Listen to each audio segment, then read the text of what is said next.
देखिए class 12th में जब हम लोग कोऑर्डिनेशन कंपाउंड की बात करते हैं तो कोऑर्डिनेशन कंपाउंड जो है वो जनरली डी ब्लॉक एलिमेंट का कंपाउंड होता है। तो हम लोग इसको क्या बोल सकते हैं, compounds of D block element.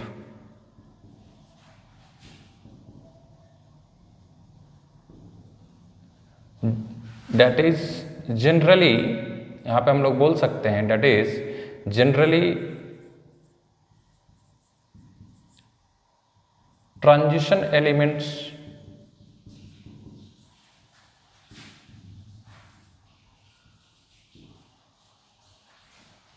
are involved in the formation of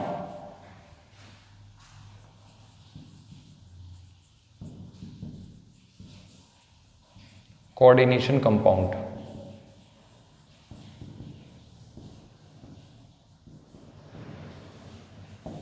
ठीक है, जनरली अगर हम लोग बात करें कि कोऑर्डिनेशन कंपाउंड क्या होता है तो ये डी ब्लॉक एलिमेंट्स के कंपाउंड होते हैं और जो ट्रांजिशन एलिमेंट्स है वही इन्वॉल्व होता है कोऑर्डिनेशन कंपाउंड का फॉर्मेशन में। ठीक है, इसको हम लोग कॉम्प्लेक्स कंपाउंड के नाम से भी जानते हैं। It is also known as complex compound.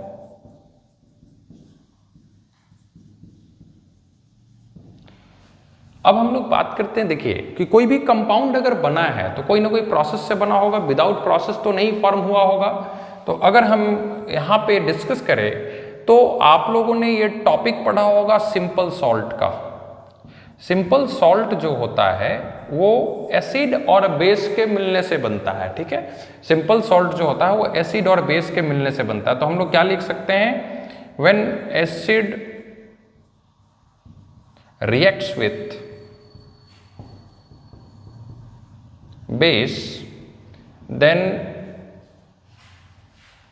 it forms salt and water।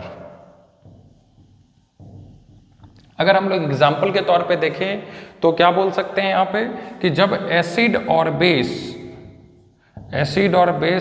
React कर रहा है तो हमें सॉल्ट और वाटर मिल रहा है। इसमें अगर एग्जाम्पल कंसिडर करना हो, मान लीजिए कोई एक एसिड ले लेते हैं HCl नाम का। HCl मतलब हाइड्रोक्लोरिक एसिड होता है, और बेस एक कंसिडर कर लिए NaOH। तो एसिड और बेस आपस में मिल करके और ये NaCl बन गया और यहाँ पर H2O का फॉर्मेशन हुआ। ठीक है, यहाँ NaCl का फॉर्मेशन किया, अलॉन्ग विथ H2O का फॉर्मेशन हुआ है। ठीक है, तो इसको हम लोग सिंपल सॉल्ट कहेंगे, इसको हम लोग सिंपल सॉल्ट कहेंगे। तो जनरली अगर हम लोग कोऑर्डिनेशन कंपाउंड में बात करें तो कोऑर्डिनेशन कंपाउंड जो होता है वो डी ब्लॉक एलिमेंट्स का कंपाउंड होता है, जिसमें हम लोग ये बोल सकते हैं कि ट्रांजिशन एलिमेंट्स जो है वो इन्वॉल्व होता है। ट्रांजिशन एलिमेंट्स जो है वही डी ब्लॉक एलिमेंट कहलाता है जो लेस रिएक्टिव होता है। ठीक है, और इस कंपाउंड को, कोऑर्डिनेशन कंपाउंड को हम लोग कॉम्प्लेक्स कंपाउंड भी बोलते हैं। ठीक है, अब हम लोग जब चैप्टर स्टार्ट करते हैं तो बिल्कुल बेसिक टर्म से स्टार्ट किया जाता है, जो है सिंपल सॉल्ट। सिंपल सॉल्ट हम लोग उसको कहते हैं जो एसिड रिएक्ट करे बेस के साथ तो वो ऑब्वियस सी बात है सॉल्ट और वाटर का प्रोडक्शन करेगा। ठीक है, जैसे हम लोग एक एग्जाम्पल कंसिडर कर लिए यहाँ पे HCl को क्या बोलेंगे, हाइड्रोक्लोरिक एसिड। इसको हम लोग हाइड्रोक्लोरिक एसिड के नाम से जानते हैं। और ये आप देखिए NaOH एक बेस होता है जिसका नाम होता है सोडियम हाइड्रोक्साइड। इसका नाम होता है sodium hydroxide.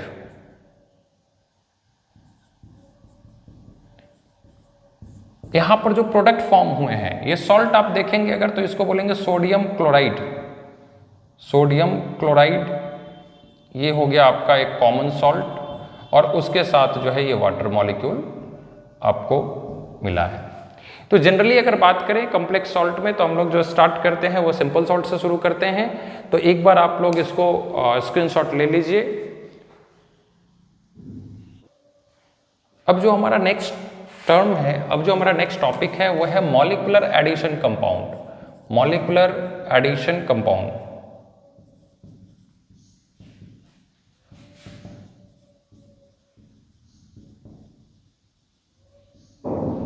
Molecular addition compounds में अगर हम लोग देखें तो ये हो क्या रहा है, ये टर्म में ही है मॉलिक्यूलर एडिशन, मतलब जब दो या दो से ज्यादा मॉलिक्यूल आपस में मिले। तो हम लोग ये बोल सकते हैं कोई अगर सिंपल सॉल्ट है, NaCl है अगर है, तो ये सॉल्ट जो है क्या ये मॉलिक्यूल कहलाएगा या नहीं कहलाएगा? तो ये हम लोग बोल सकते हैं कि ये मॉलिक्यूल है। अगर ऐसे ऐसे मॉलिक्यूल आपस में कंबाइन हो, आपस में ऐड होगा, तो क्या वो मॉलिक्यूलर एडिशन कंपाउंड कहलाएगा या नहीं कहलाएगा? ठीक है, तो हम लोग जनरली मॉलिक्यूलर एडिशन कंपाउंड को कैसे एक्सप्लेन कर सकते हैं उसको जरा समझिए। मॉलिक्यूलर एडिशन कंपाउंड जो होता है, when two or more than two and two or more than two simple salts are combined in fixed proportion of their atomic mass, ठीक है, और called as molecular addition compound.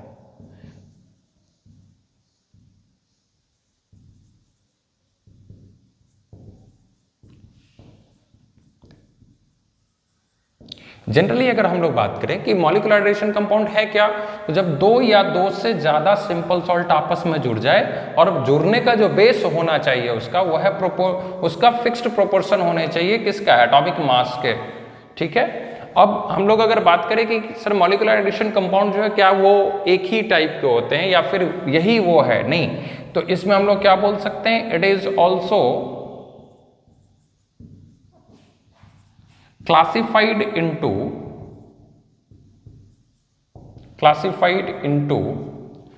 first one is the double salt and second one is the complex salt। जो molecular addition compound है वो भी क्या हो रहा है, ये आपके दो अलग अलग टाइप में क्लासिफाइड है। एक जो है आपका डबल सॉल्ट है और दूसरा जो है वो है आपका कॉम्प्लेक्स सॉल्ट्स। अब हम लोग इस डबल सॉल्ट और कॉम्प्लेक्स सॉल्ट को एक एक करके एक्सप्लेन करते हैं। उससे पहले इसको आप लोग एक बार नोट डाउन कर लीजिए, स्क्रीनशॉट ले लीजिए इसको।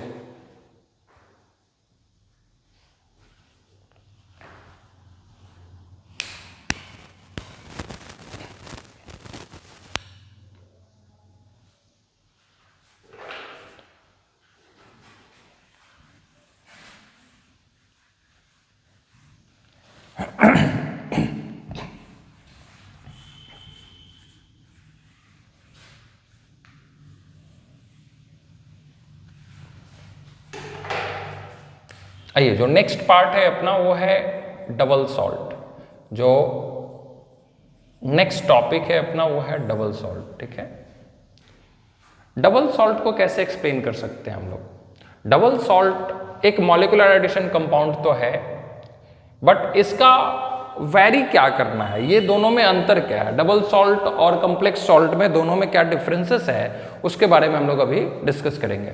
जनरली हम लोग ये बोल सकते हैं डबल सॉल्ट को कि द मॉलिक्यूलर एडिशन कंपाउंड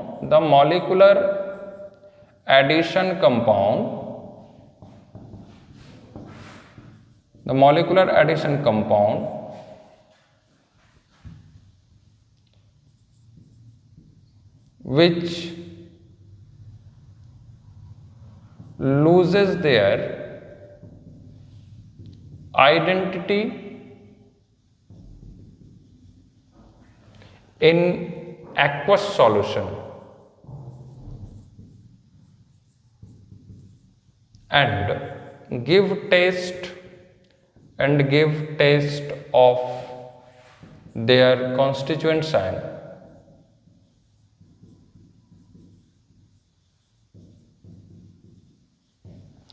देखिए, हमने क्या लिखा कि ऐसा मॉलिक्यूलर एडिशन कंपाउंड जो अपना आइडेंटिटी लूज करता है, कहां पर, एक्वस सॉल्यूशन में। एक्वस सॉल्यूशन का मतलब क्या होता है, वाटर, है ना, and give test of their constituents ion. ठीक है, और called as double salt, are called as double salt. Generally अगर बात करें ये डबल सॉल्ट का और ये मॉलिक्यूलर एडिशन कंपाउंड में जो क्लासिफिकेशन हम लोग बात कर रहे हैं, जनरली अगर हम लोग बात करें इसको तो डबल सॉल्ट में हम लोग ये बोल सकते हैं ना कि दो सॉल्ट आपस में कंबाइन हुआ होगा। तो उसको एग्जाम्पल से समझेंगे तो ये शायद क्लैरिटी आपको मिल जाए। जो सबसे पहला अगर डबल सॉल्ट की बात करें तो हम लोग ये बोल सकते हैं KCl प्लस MgCl2। ये KCl और MgCl2 जो है ये भी एक सॉल्ट है, सिंपल सॉल्ट, ये भी सिंपल सॉल्ट है। और यहाँ पर अगर हम लोग 6 मोल ऑफ H2O है ना, 6 मोल ऑफ H2O अगर मिला रहे हैं और ये लोग क्या होंगे, आपस में डिसॉल्व हो जाएंगे। जब ये आपके डिसॉल्व हो जाएंगे, डिसॉल्व करने के बाद आपको क्या करना है, कूल करना है। क्यों कूल? इसलिए कर रहे हैं ताकि ये क्रिस्टल्स के फॉर्म में आ जाए, सॉलिड फॉर्म में आ जाए। अच्छा, जब हम लोग सॉलिड फॉर्म में इसको देखेंगे तो KCl dot MgCl2 dot 6 mole of H2O का फॉर्म बनेगा।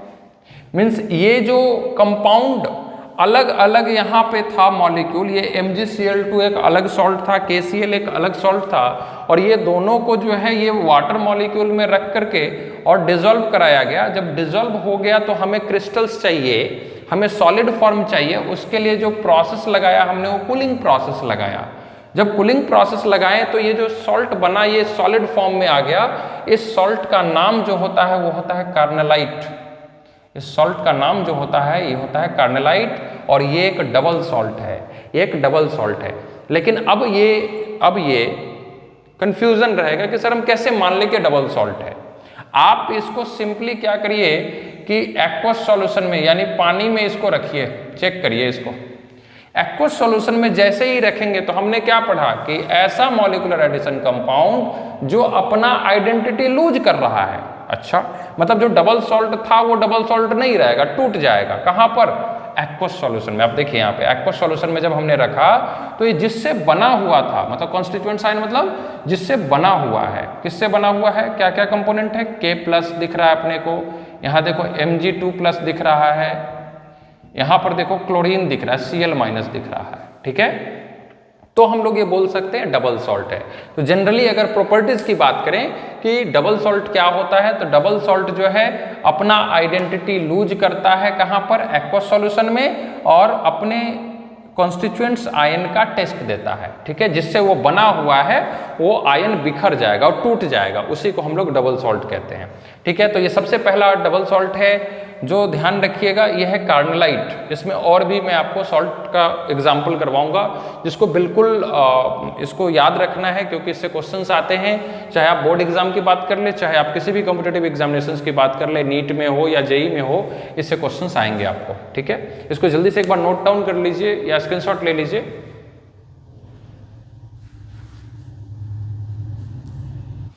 चलिए कुछ और डबल सॉल्ट की हम लोग बात कर लेते हैं। वो है आपका, जैसे मान लीजिए NH4 whole twice SO4, FeSO4,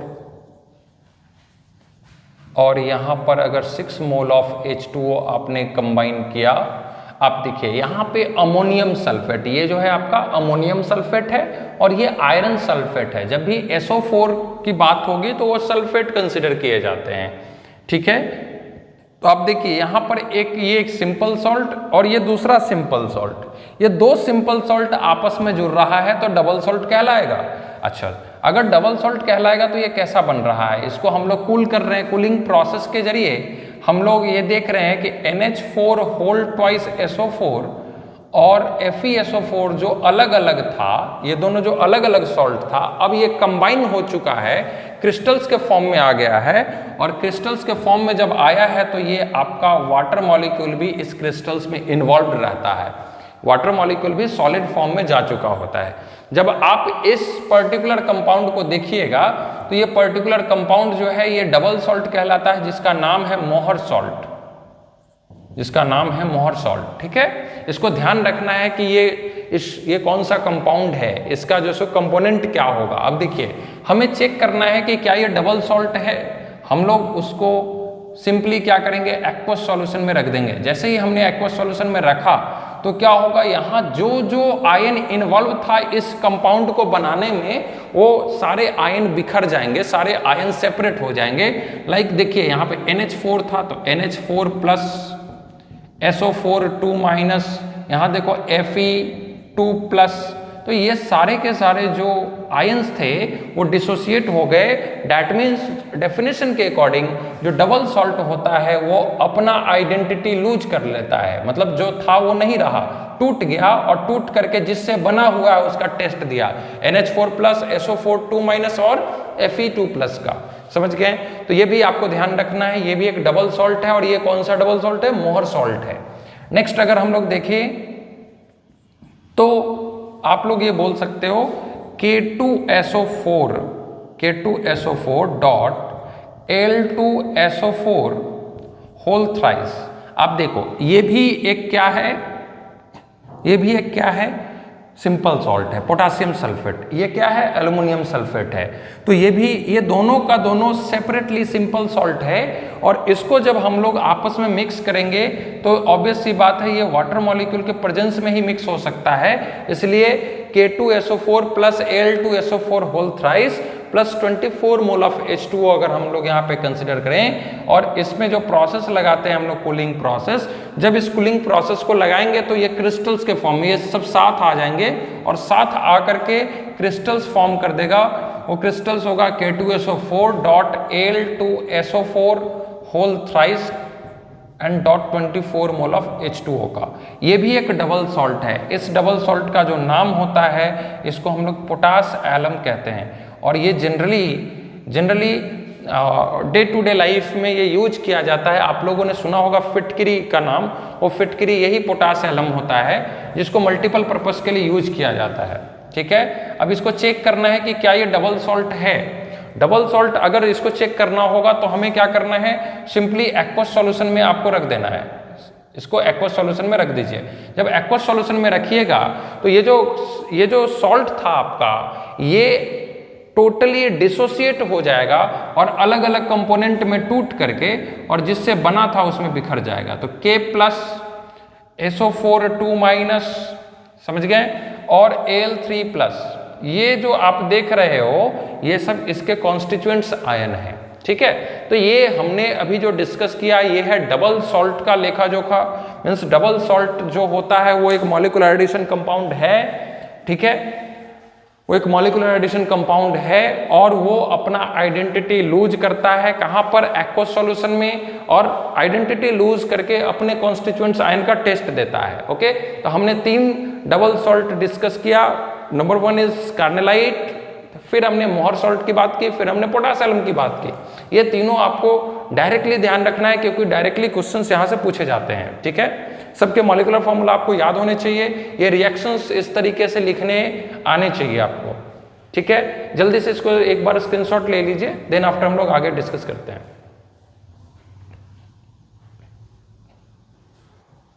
चलिए, जो नेक्स्ट टॉपिक है वो है कॉम्प्लेक्स सॉल्ट। हमने मॉलिक्यूलर एडिशन कंपाउंड में 2 पार्ट पढ़े, एक है डबल सॉल्ट और दूसरा है कॉम्प्लेक्स सॉल्ट। डबल सॉल्ट के बारे में हमने अभी डिस्कस किया है। जो नेक्स्ट टॉपिक है हमारा वो है कॉम्प्लेक्स सॉल्ट। कॉम्प्लेक्स सॉल्ट में और डबल सॉल्ट में यही अंतर है कि डबल सॉल्ट अपना आइडेंटिटी लूज कर देता है लेकिन कॉम्प्लेक्स सॉल्ट अपना आइडेंटिटी लूज नहीं करता है। तो इस बात का बस ध्यान रखेंगे कि complex salt will not lose their identities but double salt will lose their identity. Okay, तो हम लोग यहाँ पे क्या लिख सकते हैं, the molecular addition compound, the molecular addition compound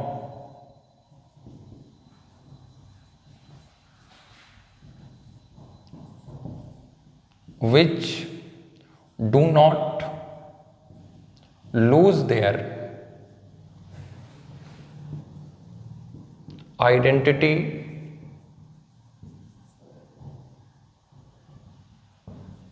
in aqueous solution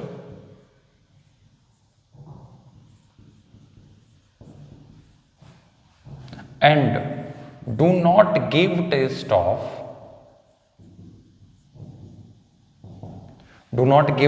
of their constituents ion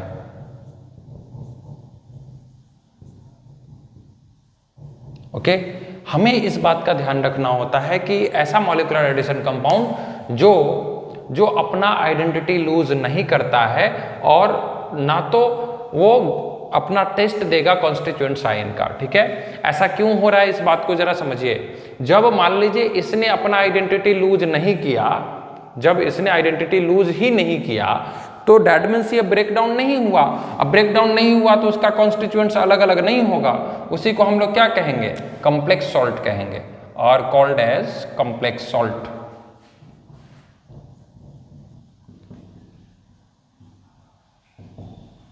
अच्छा, अब देखो इस चीज का क्या यूज करना है, कैसे हम लोग एक एग्जाम्पल से कैसे समझ सकते हैं। तो मान लीजिए कि यहां पर एक कॉपर ले लेते हैं, कॉपर। ये कॉपर के ऊपर जो चार्ज है वो है Cu2+, ठीक है, और इसको हम लोग Cn- के साथ रिएक्ट करा देते हैं। ठीक है, जब हम लोग इसको Cu2+ और Cn- को रिएक्शन कराएंगे तो ऑब्वियस सी बात है एक सिंपल सॉल्ट की तरह फॉर्म होगा और CuCN2 ये कंपाउंड फॉर्म कर जाएगा, CuCN2। अब जैसे ही हम लोग बात करें ये CuCN2 जो है ये सिंपल सॉल्ट है, लेकिन सर ये तो एक ही सिंपल सॉल्ट है ना, तो इसमें और भी कोई रिएजेंट्स या फिर दूसरे सिंपल सॉल्ट्स को अगर लेके आए तो हम लोग क्या बोल सकते हैं कि एक्सेस ऑफ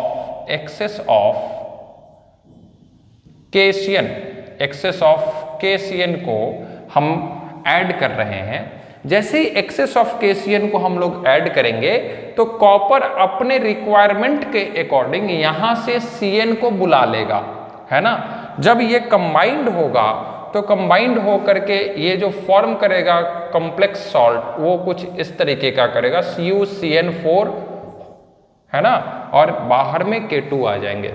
जनरली क्या होता है कि कॉपर, अगर आपको ध्यान रखना है इस बात को, है ना, आपको ध्यान रखना है इस बात को कि अगर कॉपर जो है वो +2 चार्ज में है तो ये 4 बॉन्ड बनाएगा, मतलब कोऑर्डिनेशन नंबर इसका 4 हो जाएंगे। इन सारे टॉपिक पे हम लोग डिस्कशन करेंगे, है ना, वो टॉपिक अभी आएंगे फर्दर लेक्चर्स में। अभी के लिए आप इतना समझिए कि इस कॉपर जो है, इस कॉपर को अगर देखिएगा तो ये कॉपर को 4 बॉन्ड बनाना है। दैट मीन्स ऑलरेडी यहाँ पे 2 Cn है, 2 और को लाना है। तो एक्सेस ऑफ KCN जब इसके पास मिला हुआ था तो उसमें से 2 Cn को इसने बुला लिया। जब 2 Cn को बुला लिया तो ऑब्वियस सी बात है कि क्योंकि ये K भी जो है इस कंपाउंड के साथ है तो 2 पोटेशियम भी इसके साथ आएंगे। अब इसको चेक करना है कि क्या ये कॉम्प्लेक्स सॉल्ट बन गया, क्या ये कॉम्प्लेक्स सॉल्ट बन गया। तो इसको चेक करने का सिंपल सा तरीका है एक्वस सॉल्यूशन में रखना है। हमने क्या पढ़ा, एक्वस सॉल्यूशन में ये अपना आइडेंटिटी लूज नहीं करता है। मतलब क्या होगा कि ये जैसा है ये सॉल्ट ये ऐसा ही रहेगा। दैट मीन्स हम लोग ये बोल सकते हैं कि CuCN, है ना, CuCN4 और ये 2- प्लस में K2, मतलब K2 जो था ये क्या टूट जाएगा 2K+ में। कैसे टूटेगा, क्या होगा, उसको जरा समझो। एक्चुअल में जो कॉम्प्लेक्स सॉल्ट का जो प्रॉपर्टीज डिसाइड होता है वो इस कंपाउंड के अंदर, ये है कॉम्प्लेक्स अपना। तो इसमें जो जो कंपोनेंट था वो तो अपना नहीं टूटा, लेकिन जो बाहर, मतलब इस पोजीशन वाले या बाहर इस पोजीशन में रहेंगे तो वो ब्रेक डाउन हो करके आयन फॉर्म कर सकता है। जब यहाँ से 2 पोटासियम चला गया, मतलब पोटासियम के ऊपर +1 चार्ज होता था, जब 2 पोटासियम चला गया तो इसके ऊपर जो चार्ज आएंगे वो 2- आ जाएंगे इसके जाने की वजह से, समझ गए, उसके जाने की वजह से यहाँ क्या चार्ज आ गए 2-। अब देखिए ये तो टूटा नहीं, मतलब ये कॉम्प्लेक्स सॉल्ट हो गया, मतलब ये कॉम्प्लेक्स सॉल्ट हो गया, समझ गए। अच्छा, अब देखिए अगर मान लीजिए कि कोई भी कंपाउंड हो, कॉम्प्लेक्स कंपाउंड, उसको बहुत कोशिश किया जाए तोड़ने का। जब बहुत कोशिश किया जाएगा उसका प्रॉपर्टीज डिसाइड करने के लिए उसको तोड़ना पड़े तो वो फीबली आयोनाइज होगा, और फीबली आयोनाइज होने का मतलब होता है कि लो आयोनाइजेशन, फेवली आयोनाइज का मतलब होता है लो आयोनाइजेशन, समझे। बहुत कोशिश करने के बाद ये लो आयोनाइजेशन होगा और ये ब्रेक डाउन होगा Cu2 प्लस में और Cn माइनस में, है ना। बट ये फर्दर केस है, जो एक्चुअल यहाँ पे कॉम्प्लेक्स कंपाउंड की चर्चा हो रही है और उसका जो प्रॉपर्टीज डिसाइड हो रहा है वो इस पोजीशन तक की बात हो रही है, ठीक है। तो इसी को हम लोग कॉम्प्लेक्स सॉल्ट कहते हैं, ठीक है, इसी को हम लोग कॉम्प्लेक्स सॉल्ट कहते हैं। एक बार इसका स्क्रीनशॉट ले लीजिए या नोट डाउन कर लीजिए, फिर हम लोग आगे बात करते हैं। इस कॉम्प्लेक्स कंपाउंड टॉपिक के अंडर में हम लोग ये भी देखे हैं कि कॉम्प्लेक्स कंपाउंड जो है वो क्लासिफाइड है फर्दर। दैट मीन्स हम लोग ये बोल सकते हैं कि on the basis of degree of dissociation,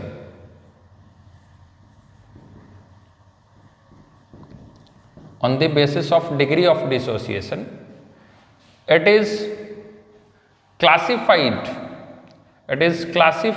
into,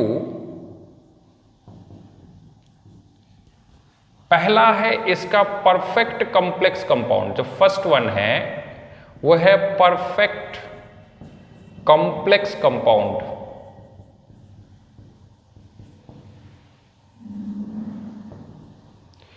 perfect complex compound किसको कहते हैं? देखिए, जो परफेक्ट कॉम्प्लेक्स कंपाउंड होता है उसका डिसोसिएशन उस स्तर पे नहीं हो पाता। मतलब जो अभी मैंने फीबली आयोनाइज की बात किया, तो डिपेंड करेगा कि उसका डिग्री ऑफ डिसोसिएशन उस कंपाउंड का कितना है। जितना डिग्री ऑफ डिसोसिएशन कम होगा उतना वो परफेक्शन होगी कॉम्प्लेक्स कंपाउंड। कॉम्प्लेक्स का मतलब ही होता है कि हार्ड कंपाउंड, वो जल्दी टूटेगा नहीं। हम लोग यही देखना चाह रहे हैं कि परफेक्ट कॉम्प्लेक्स कंपाउंड में अगर हम लोग बात करें कि डिग्री ऑफ डिसोसिएशन की, तो बिल्कुल यहाँ पे लो रहता है, नेग्लिजिबल रहता है, समझ गए, जिसके कारण इसका डिसोसिएशन उस स्तर पे नहीं हो पाता है। तो हम लोग क्या लिखे? The complex compound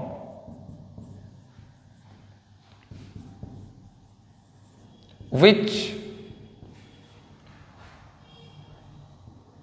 do not give taste of their constituent ion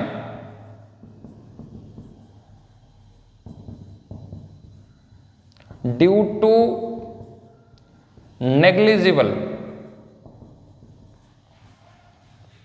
degree of dissociation, okay, due to negligible degree of dissociation and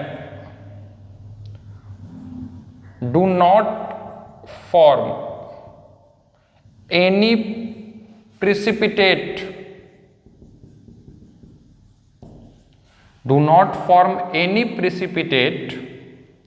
on reaction with H2S gas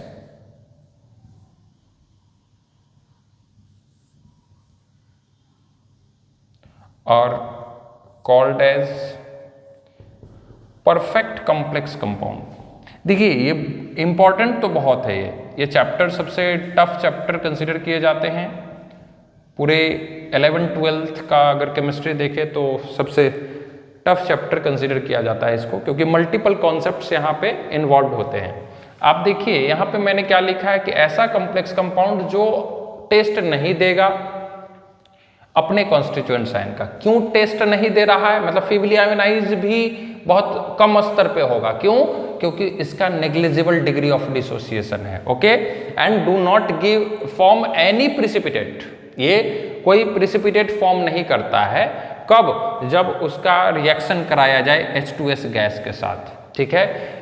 ये आपको स्टेटमेंट समझ आया होगा। हम इसको एक एग्जाम्पल से समझाने की कोशिश करते हैं। मान लीजिए कि आपने एक कंपाउंड फॉर्म किया CuCN4, है ना, ये CuCN4, और यहाँ पे अभी मैंने लास्ट एग्जाम्पल को ही वहीं से कंसिडर कर लिया। K2CuCN4 को आपने कॉम्प्लेक्स सॉल्ट के तौर पे कंसिडर किए। जब इसको आप एक्वस सॉल्यूशन में रखें तो एक्वस सॉल्यूशन में रखने के बाद ये क्या होगा, ये 2K प्लस अलग हो जाएगा और ये कॉम्प्लेक्स जो कंपाउंड था इसका ये पार्ट अलग हो जाएंगे, CuCN होल 4 2 माइनस। जब हम लोग यहाँ पे बहुत कोशिश करेंगे, बहुत ही ज़्यादा अगर कोशिश किए तो ये क्या हो सकता है, फीबली आयोनाइज हो सकता है।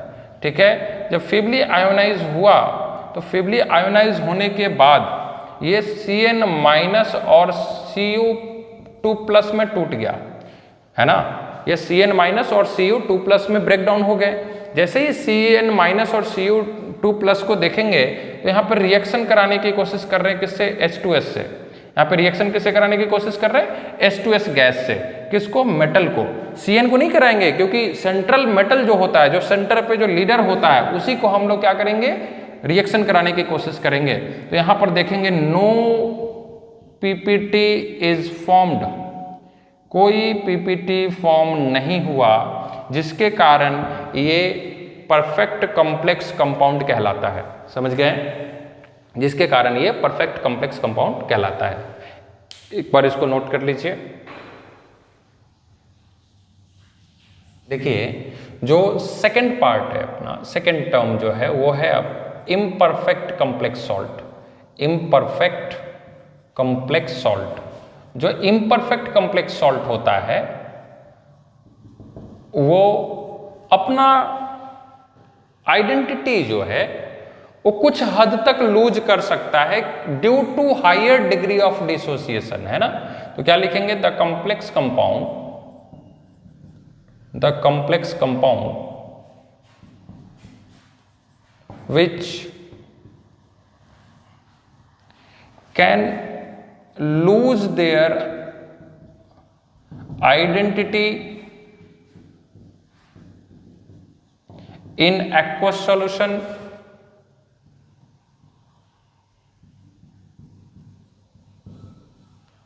due to higher degree of dissociation, due to higher degree of dissociation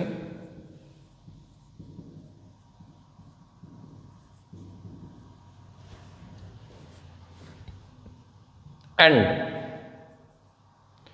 form precipitate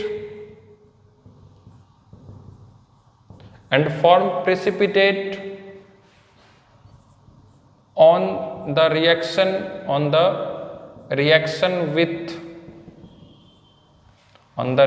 with H2S are called as imperfect complex salt।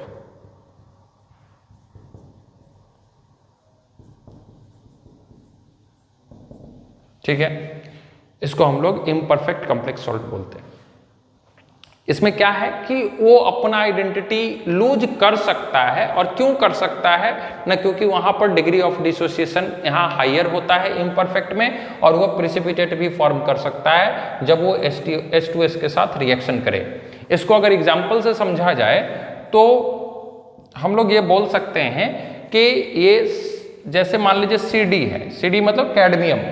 Cadmium अगर मान लीजिए कंपाउंड फॉर्म करता है Cn के साथ, तो ये भी CdCN4 है ना, और K2 बाहर में रख सकता है। ठीक है, तो ये कॉम्प्लेक्स कंपाउंड है। इस कॉम्प्लेक्स कंपाउंड को हमने एक्वस सॉल्यूशन में रखा। जैसे ही एक्वस सॉल्यूशन में आपने रखा तो ये क्या देखने को मिला, 2 पोटेशियम आयन ये बाहर हो गए, और CdCN4 है ना 2 माइनस, ये सॉल्ट जो है कॉम्प्लेक्स सॉल्ट जो है वो ब्रेक डाउन होकर के आयन में आ गया। जैसे ही हम लोग आयन में इसको ऑब्जर्व किए तो हम लोग क्या करा रहे हैं, इसको फीबली आयोनाइज। जब फीबली आयोनाइज की बात होगी तो ये दोनों कंपोनेंट जो है वो चार्ज्ड फॉर्म में अलग अलग हो जाएंगे, Cn माइनस और Cd2 प्लस। समझ गए, Cn माइनस और Cd2 प्लस। जब हम लोग Cn माइनस और Cd2 प्लस की बात करेंगे तो जनरली यहाँ पे अब इस मेटल में हमें क्या कराना है, रिएक्शन कराना है H2S के साथ। जैसे ही हमने रिएक्शन कराया तो हम लोगों को क्या मिला, ये येलो कलर का है ना, येलो कलर का प्रेसिपिटेट मिला, PPT इज फॉर्म्ड। प्रेसिपिटेट को हम लोग PPT से रिप्रेजेंट करते हैं। ठीक है, yellow colour precipitate is formed. तो हम लोग ये बोल सकते हैं कि जो इम्परफेक्ट कॉम्प्लेक्स सॉल्ट होता है वो जनरली क्या होता है कि इसको हम लोग जब एक्वस सॉल्यूशन में रखेंगे, एक्वस सॉल्यूशन में रखने के बाद ये डिसोसिएट होगा, डिसोसिएट होने के बाद ये फेबली आयोनाइज मतलब लो आयोनाइज कराया जाएंगे। लो आयोनाइज जब होगा तो ये मेटल जो है वो चार्ज हो जाएगा अलग और ये Cn- अलग हो जाएंगे। इसको जब आप देखेंगे, इसको रिएक्शन कराया जाएगा H2S के साथ। H2S के साथ रिएक्शन कराने के बाद जो फॉर्म होगा वो है येलो कलर का प्रेसिपिटेट फॉर्मेशन। ठीक है, तो यही आपका क्या कहलाएगा, इम्परफेक्ट कॉम्प्लेक्स सॉल्ट। तो आई होप कि आपको ये सारे टर्म जो है समझ आया होगा। ये बेसिक लेक्चर्स था कोऑर्डिनेशन कंपाउंड का। जो इसके बाद के टॉपिक्स हैं ये सब जो होंगे वो इसके बाद वाले टॉपिक जितने भी हैं उसमें इसके एप्लीकेशंस देखेंगे। तो आई होप कि ये पार्ट जो है आपको बिल्कुल अच्छे से समझ आया होगा। तो thank you very much for today.